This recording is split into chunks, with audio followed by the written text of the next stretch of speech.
We now come to the start of questions to Prime Minister. Fleur Anderson. Number one, please, Mr. Speaker. Prime Minister. Mr. Speaker, I know the thoughts of the House and the country are with the King and his family. We wish His Majesty a speedy recovery and look forward to him resuming his public-facing duties in due course. Mr. Speaker, this morning I had meetings with ministerial colleagues and others. In addition to my duties in this House, I shall have further such meetings later today. Fleur Anderson. Thank you, Mr. Speaker. I also send my best wishes to the King.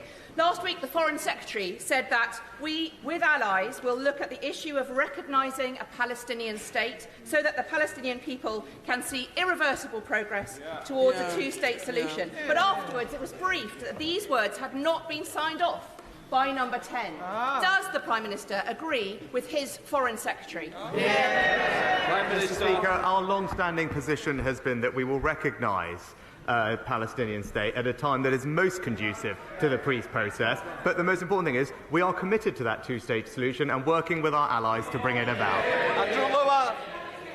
Thank you, Mr. Speaker. People in Northampton South are desperately short of NHS dental provision. Indeed, in Duston there is now none at all. So today's dentistry recovery plan announcements are hugely welcome. But can the Prime Minister guarantee my residents improvements within months and not years? Mr. Speaker, we are publishing the dentistry recovery plan today, and my honourable friend, the Health Secretary, will be making a statement shortly. Over 1 million more people saw an NHS dentist last year than the year before, but we know that there is more to do, and that's why the recovery plan will make sure that NHS dental care is faster, simpler and fairer for patients and staff. Leader of the Opposition, Keir Starmer. Thank you, Mr. Speaker. I join with the Prime Minister in sending His Majesty the King our very best wishes for his treatment. Across this House, we all look forward to seeing him back to full health as quickly as possible. Mr. Speaker, this week the unwavering bravery of Brianna Jay's mother, Esther, has touched us all. As a father, I can't even imagine the pain that she's going through, and I'm glad that she's with us in the gallery here today. Mr. Speaker, a year ago, the Prime Minister promised to bring NHS waiting lists down. Isn't he glad he didn't bet £1,000 on it? Prime Minister. Mr. Speaker.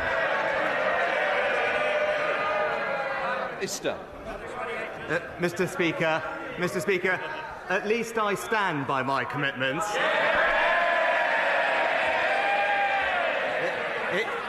He's so indecisive, the only bet he'd make is an each-way bet. Well, Mr. Speaker, he says he stands by his commitments. He once insisted that if he missed his promises, these are the words he used, I'm the Prime Minister, and then he said, it's on me personally. Today we learned from his own officials that he's the blocker to any deal to end the doctors' strikes. Yep. And he's always, every time he's asked, he blames everyone else. So what exactly did he mean when he said it's on him personally if he doesn't meet his promise? Prime Minister. Mr. Speaker, well, we are bringing the waiting list down for the longest waiters. We're making progress. But it's a bit rich, Mr. Speaker, to hear about promises from someone who's broken every single promise he was elected on. I mean, I think I counted almost 30 in the last year. Pensions, planning, peerages, public sector pay, tuition fees, childcare, second referendums, defining a woman. Although, in fairness, that was only 99% of a U-turn. The list goes on, but the theme is the same, Mr. Speaker. It's empty words, broken promises, and absolutely no plan. Keir Starmer.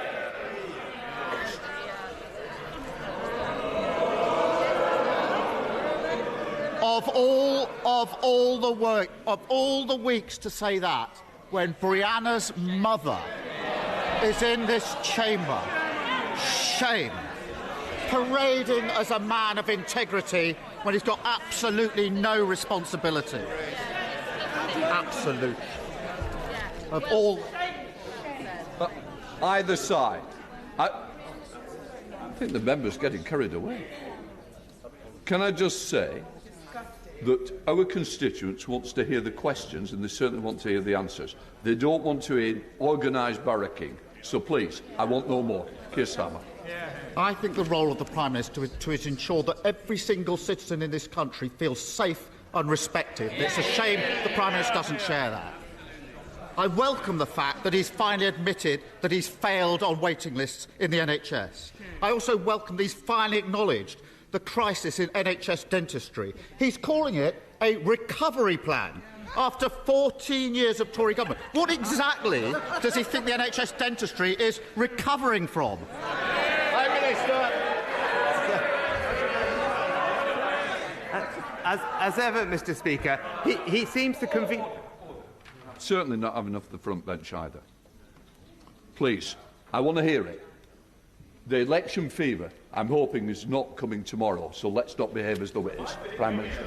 Well, Mr. Speaker, as ever, he conveniently forgets the impact of a pandemic on NHS dentistry, and it was specifically because of the close proximity nature of dental provision that it was unable to operate as normal throughout the pandemic. That was the recommendation of the medical and clinical experts, Mr. Speaker, which is why inevitably there is a backlog in dental care and the impact that it has. But that's why, as my honourable friend, the Health Secretary, will outline later today for the House, we're putting more funding in to provide more NHS provision across the country, on top of plans that will see the number of dental training places increased by 40%, Mr. Speaker. But I would actually just point out, our plans mean that there will be 2.5 million more NHS appointments, which is in fact 3 times more than the Labour Party are proposing.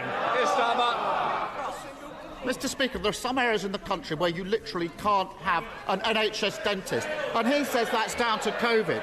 People are literally pulling out their own teeth. Sorry.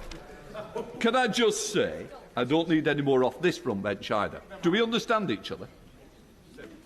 Carry on, Keir Starmer. Speaker, people are literally pulling their teeth out using pliers. It's an experience that can be compared with extracting an answer from the Prime Minister at this dispatch box.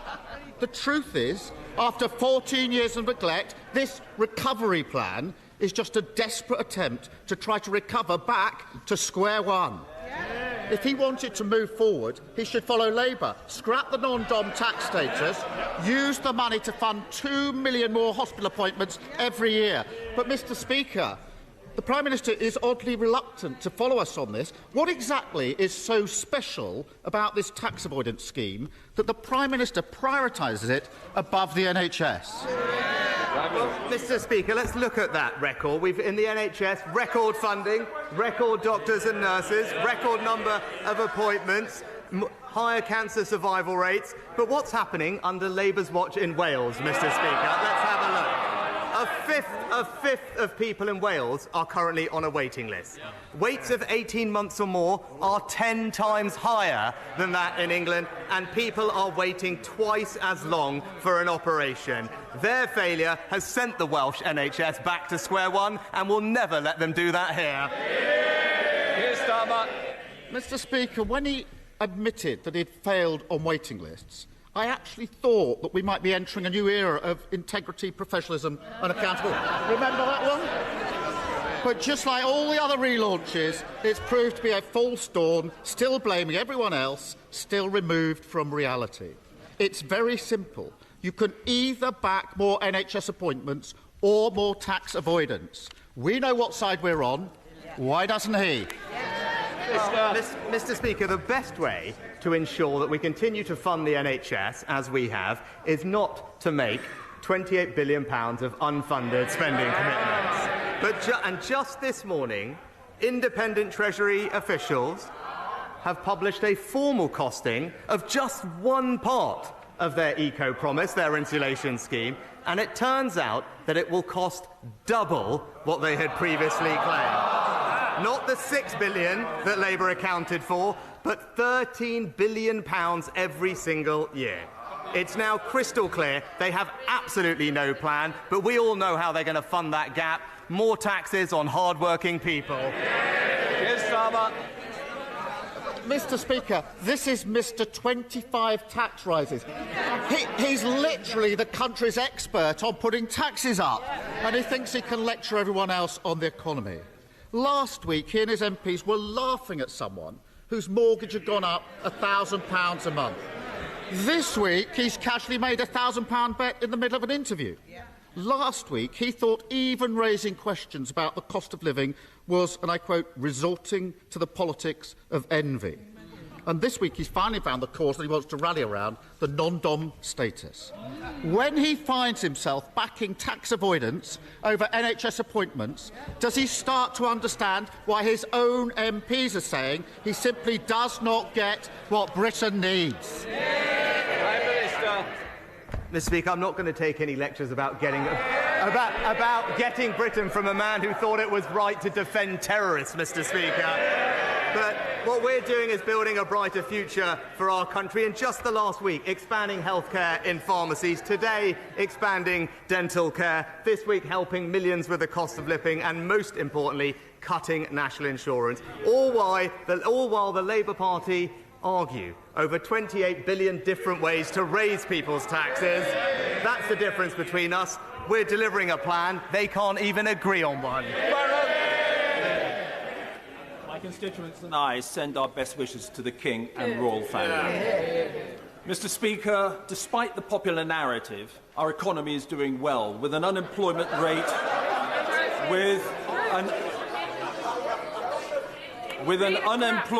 rate well below the EU average, strong inward investment and record employment.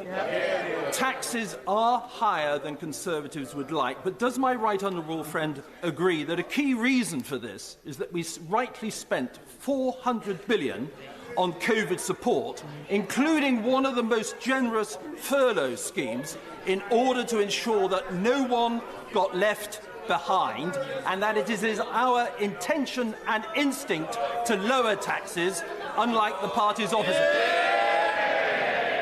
Mr. Speaker, my honourable friend is right to highlight our record of providing support to the country when it needed it, whether it's the NHS, vaccines or furlough during COVID, or most recently help with people's energy bills. We're only able to afford that because of the strong management of our economy, which is why we must stick with the plan, not risk going back to square one with the Labour Party, who, as we know, have absolutely no plan and will cost everyone in this country with their £28 billion worth of tax rises. Leader of the SNP, Stephen Flynn. Thank you, Mr. Speaker. Can I begin by expressing my heartfelt sympathies to Brianna's mother, who is in the public gallery as we speak, and also to send my best wishes to King Charles in what will hopefully be a quick and full recovery. Mr. Speaker, the public are used to the Tories gambling on the lives of others. Boris Johnson, he did it with public health during the pandemic. His immediate successor, she did it with household finances. So, not to be outdone, the Prime Minister on Monday this week accepted a crude bet regarding the lives of asylum seekers. In doing so, he demeaned them as individuals and he degraded the office that he currently holds. So, can I ask him, will he apologise?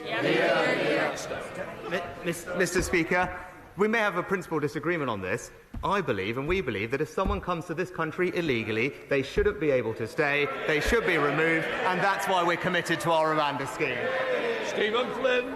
Mr. Speaker, as ever, the Prime Minister does himself no favours, because, of course, the bet to which we are referring was worth £1,000, and it came just hours before the Prime Minister ended cost of living support worth just £900.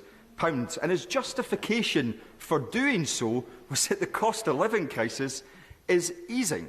So can I ask him, what does he believe leaves him looking most out of touch with the public? Gambling £1,000 or believing that the cost of living crisis is getting better? Well, Mr. Speaker, he talks about the cost of living. Perhaps he can explain to the Scottish people why it is that whilst the UK Conservative government is cutting their taxes, the Scottish government is raising them.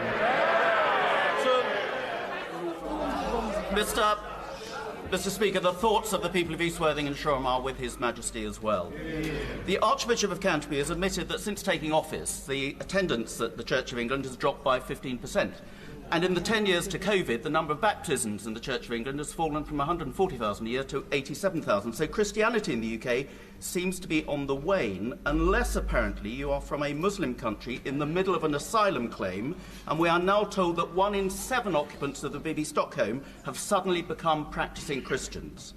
Can I ask the Prime Minister, given that the Church of England has now issued secret guidance for clergy supporting asylum applications for these Damascene conversions, who is the Church accountable to, and are taxpayers being scammed by the Archbishop?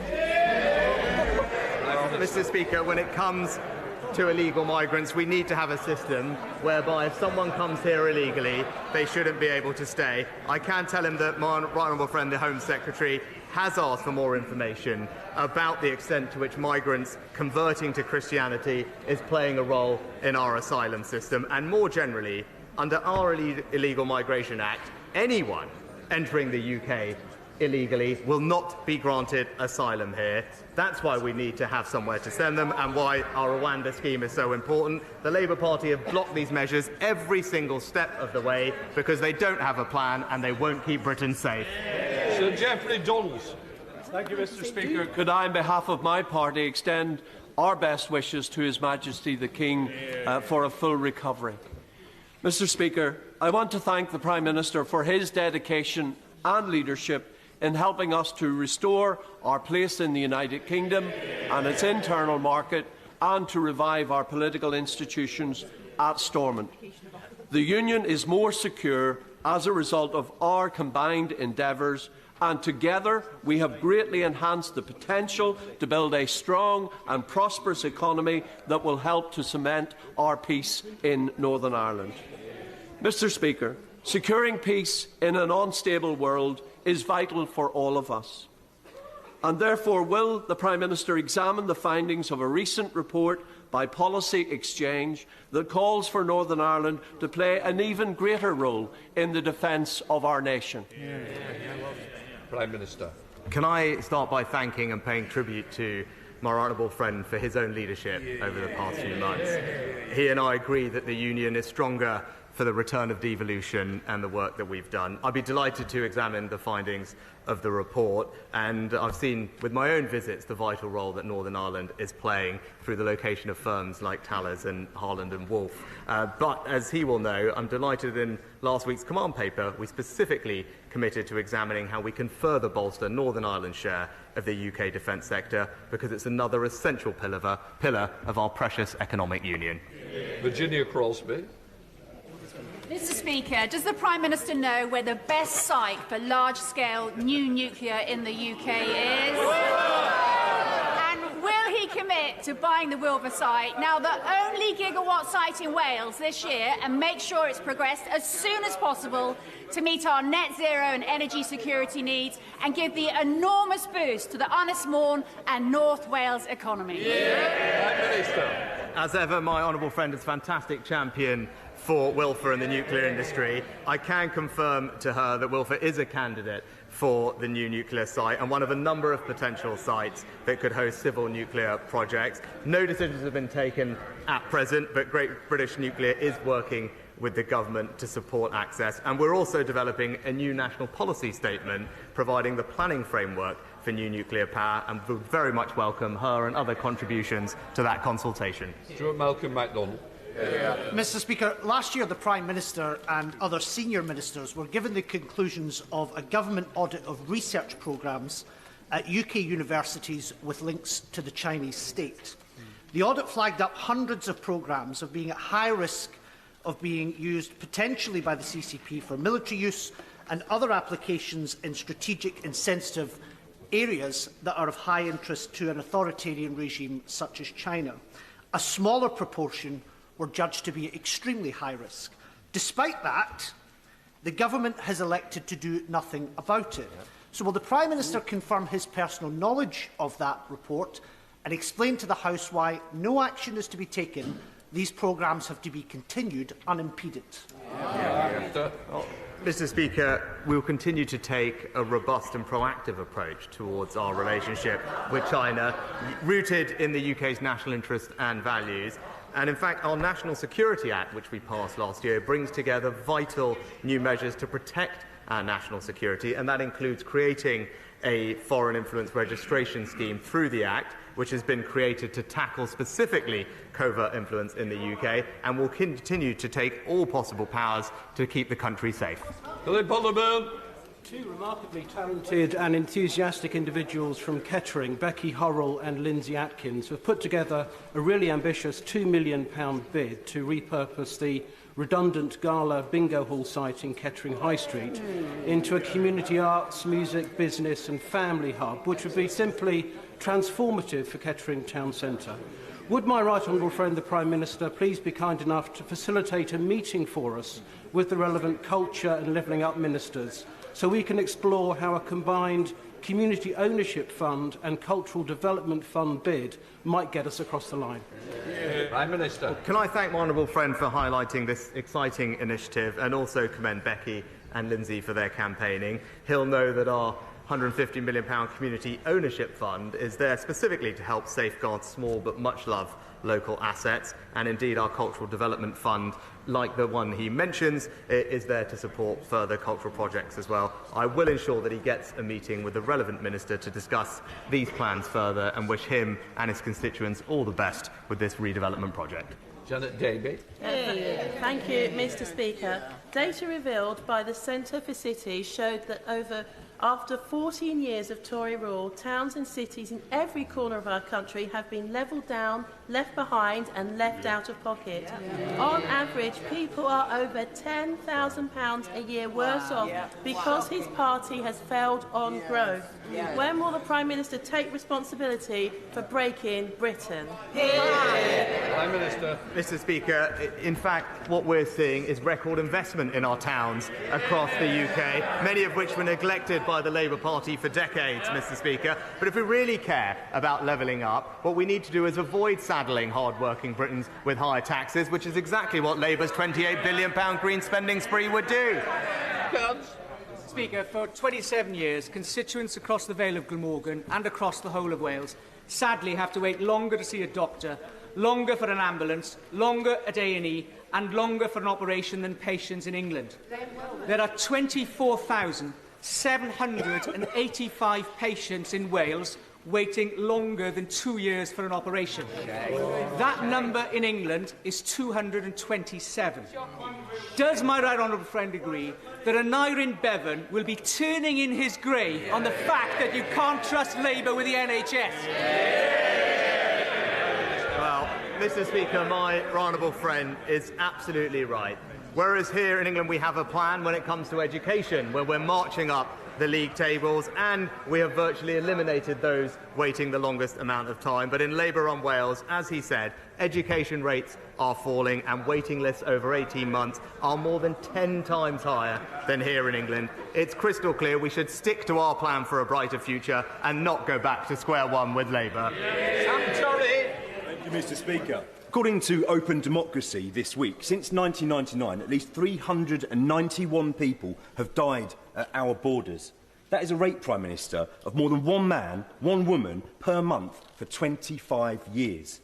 And on top of this, the financial cost of this deadly and failed border regime, as well as the Prime Minister's plan for Rwanda, is estimated to cost at least £800 million since 2014. So will the Prime Minister now show that he understands that the people whose lives he's making sick bets on are human beings, and provide them with safe routes to the UK in order to seek asylum, instead of more failed and extreme forms of deterrence? Prime Minister. Well, Mr. Speaker, it's in fact criminal gangs that are exploiting vulnerable people and leading many of them to lose their lives as they make these dangerous crossings. Now, on this side of the House, we think that's wrong and we want to do something about it, which is why we need to get a deterrent up and running and be able to send people to Rwanda. It's his party that opposes that, so the question for them is, why do they remain on the side of the criminal people smugglers? Thank you, Mr. Speaker. February marks Emotional Health, Boost Your Self-Esteem and Children's Mental Health Month. In recent years, something like 6,500 people die in the UK each year due to suicide. And in 2021, I was nearly one of them. Luckily, my attempt failed. I was found by family members quickly.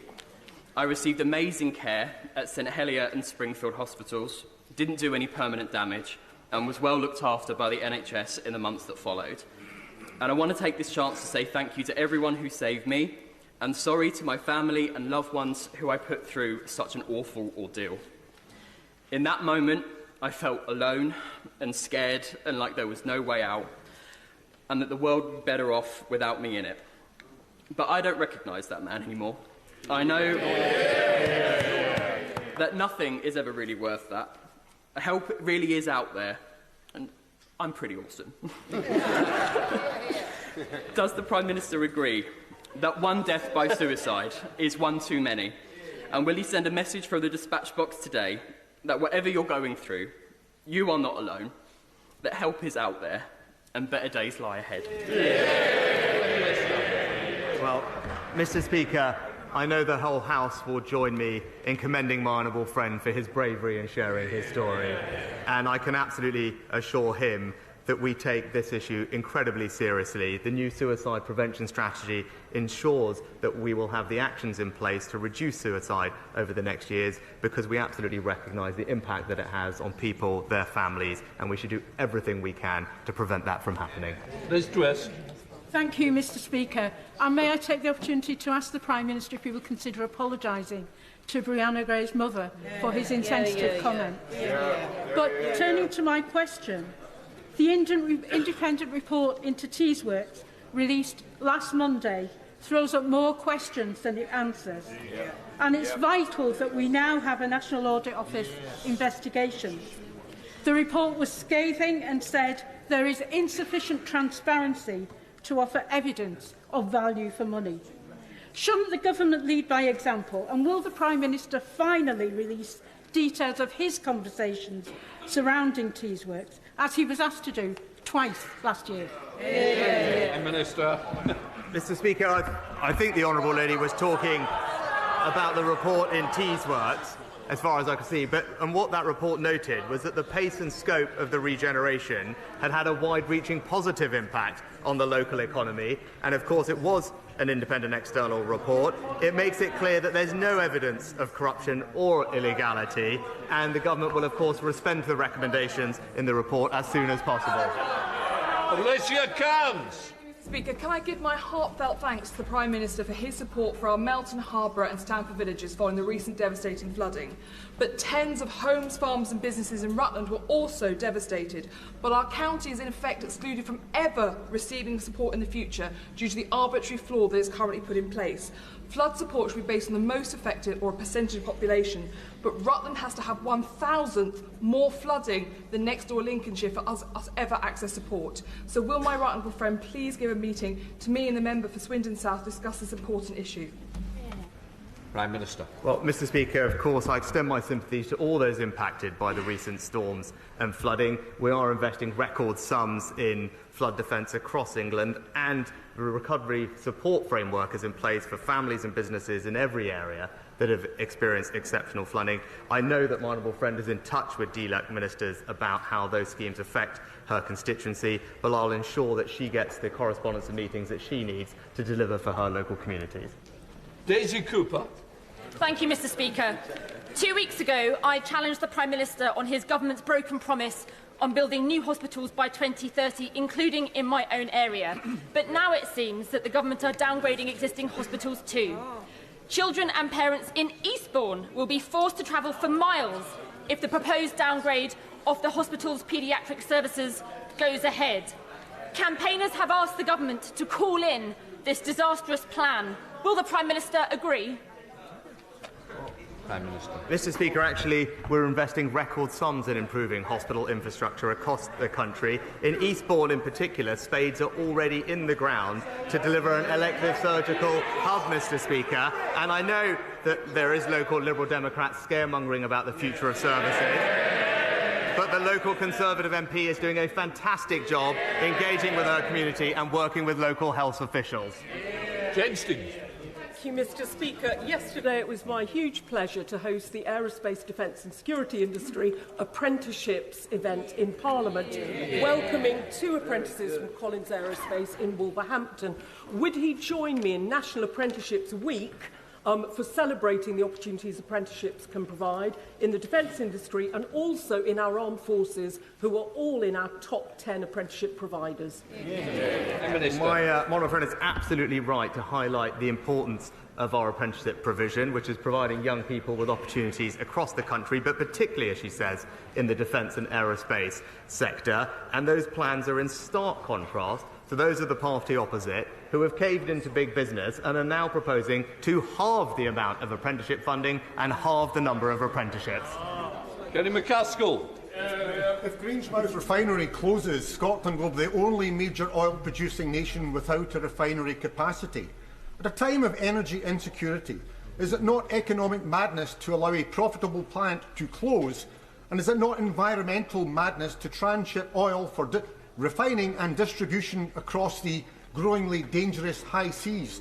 Given the billions that he has received from North Sea oil and the billions that he will continue to receive from North Sea oil, will he ensure that Scotland retains a refinery capacity for Scotland's oil? Prime Minister. Well, Mr. Speaker, the future of Grangemouth refinery is obviously a commercial decision for their owners, but I'm told that the site will remain operating as a refinery until at least May of 2025. And in the meantime, the UK and Scottish governments are working together to seek assurances from Grangemouth about how they are supporting employees. But we remain confident in our fuel supply. And in terms of energy security, which you mentioned, that's why this government is unambiguously backing the North Sea oil and gas sector, because that's how you support energy security in this country, attract investment and create jobs, particularly in Scotland. Dame Caroline Dell. Thank you, Mr. Speaker. I was very proud that it was a Conservative government that appointed the Patient Safety Commissioner, and proud that we commissioned the Hughes report into medical devices and medicines, which was published this morning. Will my right honourable friend also make me proud that we can address the points she has raised and bring forward a redress scheme in a timely manner? Prime Minister. I'm grateful to the Patient Safety Commissioner and her team for their work on this important issue, one which I know my honourable friend has spoken about in the past. Of course, our sympathies, first and foremost, remain with those affected by sodium valproate. We're focused on improving the system and how the system listens to patients, and it's right that the government carefully considers the report's recommendations. The Department for Health will be responding to the report in due course, and the Health Secretary will keep the House updated on a regular basis. Sarah Edwards. Thank you, Mr. Speaker. Many of my Tamworth constituents, like local mom Jessica, have contacted me about special educational needs and disability support. Jessica's son has waited years for an autism diagnosis and doesn't expect to have an education, health and care plan in place by the time that he goes to secondary school. Will the Prime Minister confirm that students that need an EHCP will get them so that they can thrive in school? Prime Minister. Well, Mr. Speaker, of course we want to see every child thrive at school, which is why we've tripled the amount going into special educational needs for capital places and put more money in to support EHCP plans. I'm sorry to hear about the case you mentions. I'll make sure that we continue to look at that in particular, because, as she said, we want every child to thrive at school. Alex Shelbrooke. Wishes to His Majesty the King and Her Royal Highness the Princess of Wales. I know my right honourable friend, and building on the answer to my right honourable friend, is exceptionally pleased with the Hughes report that's come out today. And there's been a huge amount of work that's taken across this chamber, from the Honourable Lady for Livingston, the Honourable Lady for Washington, and my right honourable friend for Southampton and Romsey. May I push the point, though, to my right honourable friend, the Prime Minister, that tens of thousands of women and children have suffered immensely since the 1970s, and government after government has not done anything about this. I'm proud that this government has done something about it. So can I urge my right honourable friend, the Prime Minister, in the strongest possible terms, to talk to our right honourable friend, the Chancellors, to make sure that at the budget we can really address the issues raised in the Hughes report. Minister. Well, can I thank my honourable friend and colleagues on all sides of the House for their campaigning over many years on this issue. As I said, it's right that we not only do we extend our sympathies to those affected, that we carefully consider the recommendations from the Commissioner's report, and I can assure him we will do that with all due haste, and I know that the Health Secretary will keep the House updated.